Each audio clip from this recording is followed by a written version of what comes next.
Rhule will have some guys in here, some out there on the field as normal. Coach, go ahead.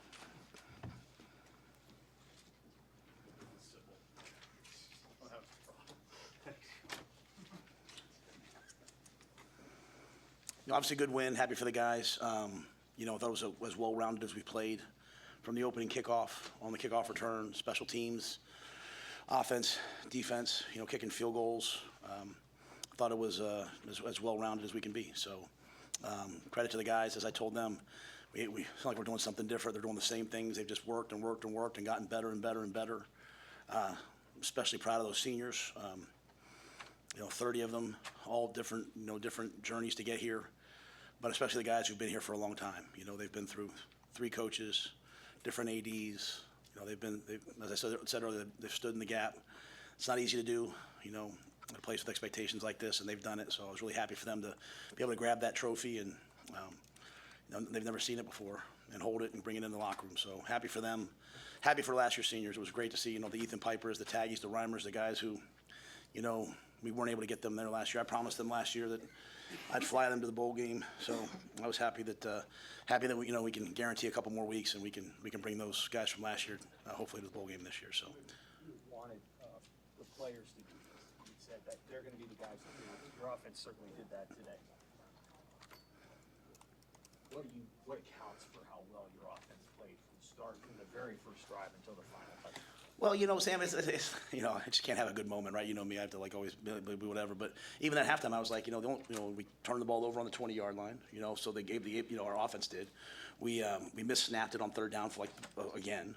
We had a penalty after a touchdown that led to a good kickoff return. So, we dropped a couple touchdowns. So there was still a ton of plays that were left out there. I just think Dylan was really on, and we ran the football really well. Ja'Cory worked the middle of the field. But, I thought Emmett was, first 100-yard rusher of the season. But, also catching the ball in the backfield. The tight ends showed up. The ball went to where it was supposed to be. We were able to protect the quarterback. So I just think, they went out and they executed. And when we executed, we scored. When we didn't execute, we struggled to score. But that's, I guess, my point. There was no new plays. I mean, I had to call timeout a couple times because Dana was, tripped up trying to get the words out. And because, he knew what he wanted. And a lot of plays. Some of the other coaches helped him with. I thought it was great collaborative by those guys on the sideline. Can you speak to the rhythm that your offense found into the first half and then into the second half, and just the rhythm and play calling and just the way that the offense moved? Yeah, I think if you go back throughout the course of the year, we've had a lot of drives killed by penalties and things like that. I thought there was no negative plays, right? So last week, I know you guys asked me about pushing the ball on the field. I said, well, we were able to get the ball in the quarterback's hand. Every ball kind of went forward, right? It's like playing links golf, just keep knocking it down the fairway. And today we were able to do that, but also make some explosive plays. But the players made the explosive plays. The players made people miss. Like Emmett was untackleable at times today, right? So I thought that was another component to it. And then we were probably, more aggressive in the fourth quarter. As I've talked about, me looking at it and saying, hey, how do you kind of challenge and change the way that we're going to play to be a little bit more explosive? And we threw the ball more in the fourth quarter than I normally would. And Dylan made those plays. He made great decisions. He put the ball where they needed to be. And even I don't know how many we scored, but 44. We probably could have scored 55. With a couple balls hit our hands and we had to kick field goals. So, credit to those guys for coming out and making the plays. What does it mean just to advance the program forward at this point, to finally get over this hurdle that's blocked the program since 2016?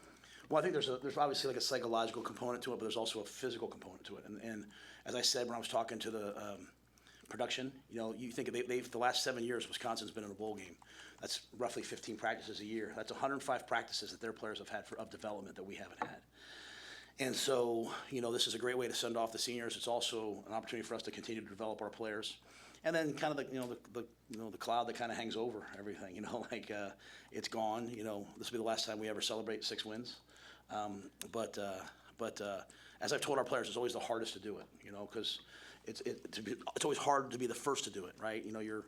Everyone's always, your own self. You're questioning, is this right? Is that right? Once you do it, it's like, okay, this works. I trust it now. And so I can't thank, Ty and Giff and Nash and all those guys enough. Bryce, they've trusted it. And, whether it was Buschini putting the ball out of the 2, it just comes down to players making plays. And so I hope as we come in tomorrow, our players have a much better picture of what's possible when you do things at the level they're capable of. And, you know, we got into a bowl game. We have another opportunity on Friday to go play another game and a rivalry game, and it should mean a lot to us. And, what kept your confidence during this tough stretch here, the 4-game losses, and then keeping this team together? You make some personnel changes, but what made you believe in this team so much? Well, it's like, again, it's the third time I've done this, and I'm in the same exact spot that I've been every time, right? So it's just kind of like, the hard thing now is, you see other people that are doing it faster in different ways, and so I guess that makes sense. Like, why people say, well, why didn't we do this? Why did we do that? But, I was just trusting in what I saw, and like I said, at USC, me and Troy were talking this week. I said, they get a defensive pass interference missed call on the one and one on the goal line. If we score one of those 2 touchdowns, does everyone now believe that what we're doing is right? So, but again, as I said to you guys, I wasn't going to worry about the refs. I was just going to worry about trying to play better. And I think the guys are just getting better. We have a freshman quarterback out there. Like, he's going to get better every week, right? Like, we have young players. We have guys who have. So I just think seeing the guys, seeing the way they work every day, knowing that they hear all the noise, and they probably have their own questions. Like, Coach, you're working us really hard, and we're not getting what we want. But no one's ever accomplished anything in life by quitting halfway through. And one of the quotes, and I think it was James Clear who said this, whether something's a success or failure usually depends on when you measure it. So if you measured it last week, you would say, boy, they're failing. Today, you might say, boy, they're being successful. And so I just prefer to take the long approach. There's unbelievable leadership here, whether it's, President Gold, whether it's Troy Dannon, whether it's Governor Pillen, whether it's all the people that support the program. All the people have just kept saying to me, like, hey, we trust you, just keep doing it. And I keep saying that to the players. And I think you saw a team today that, a lot of questions you guys asked me this week was, hey, where's their head at? Like, I thought you saw a team today that obviously believes in what we're doing. What was your immediate emotion? You know when you're going to win. There's probably about 3 minutes left. You're up 19. What is the emotions that flood over you, and what did you see from your team? I was. It was important to me that those, because Wish came over to me and said, hey, those guys need to go grab that trophy, and I had forgot that there was a trophy, and not because we haven't had it. It's just not the way my brain really works that way. But I was like, I just can't tell you like how much Ty Robinson means to me. I just can't express it. I can't express how much.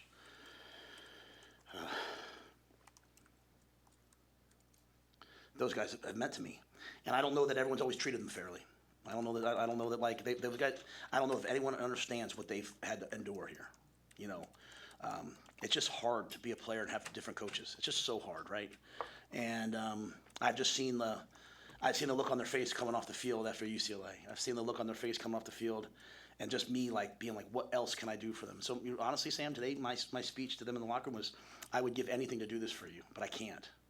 You have to go do it, And so my emotion was that I wanted them to have that moment, and then then I was just trying to get off the field.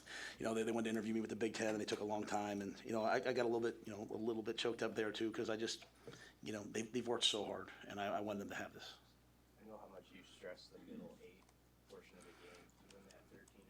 Just how much of a lift did that give you guys going in the locker room with how that half finished and everything? Yeah, no doubt. I thought we did a nice job at the end of the half of scoring a touchdown, right, and then getting the field goal, and then calling the out of bounds play, and then John. Credit to John. Just think about what he's done to improve this year. I mean, from like, man, there were days. I don't want to say this to embarrass. There was a day or two when we kicked field goals in practice where he didn't make one. And I told you, as I sat there that day talking to him when he was in the hot tub, and I was like, hey, you'll get through this at some point, I promise you. And just to see him, just the faith we had in him. But that was really important coming out of the half. We could have had a touchdown there too coming out of the half. I think the biggest thing, and I think credit to Coach Holgorsen, what he's brought to the offense. Maybe it's play calling. I think the biggest thing he's brought is a little bit of swagger to them of, like, we threw the touchdown to Nayor, but he was out of bounds, right? So. Typically that would be like, oh my gosh, we're snake bit, and he was just like, let's do it again, and then we threw a touchdown 2 plays later. So I thought that aggressive mindset of like, hey, we're going to keep going, guys, until they pull us off, we're going to keep going. I thought that was good at the end of that. Was the play up front on offense over? Was it as good as last week? Was it a continuation of last week? I have to see it on tape, but I thought we controlled the game. I don't know what the final yards rushing were. I don't know what the numbers were. That's Wisconsin, like that's a tough physical team, and they held Oregon last week to 16 points. Like they held Penn State. Penn State scored a late touchdown to make it 28. No one the whole year. I don't think it was, maybe Alabama scored this many points on them. So I would assume that we ran the ball well. I thought we were able to drop back and throw the ball on first and second down without any heat coming at us. And, guys executed like the play to Emmett down the sideline. I don't know if you guys remember that. That's just, that's the hot, and that's just Dylan doing his job and Emmett getting his head around. So, it looked to me, but I'll have to watch the tape. It looked to me like we really ran the ball well. And the drive before the half, we were in kind of a 2-minute mode, but we were in 12 personnel. We were in 2 tight ends, and that allowed us to kind of have a run-pass mix.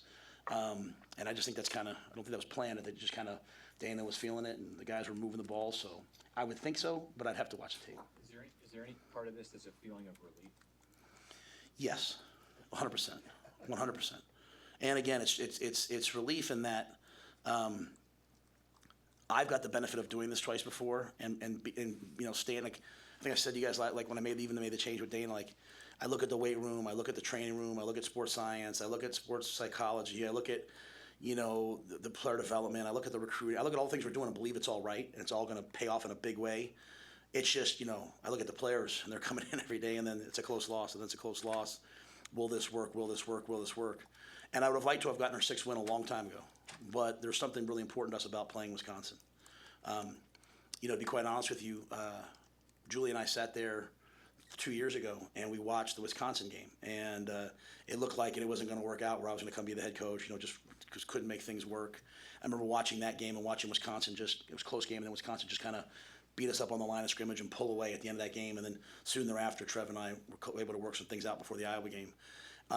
So to come, full tilt 2 years later, to be able to run the football in the game, to be able to stop the run, yeah, I'm proud of them, but it does feel like relief, and it feels like relief because I want those older players to leave here.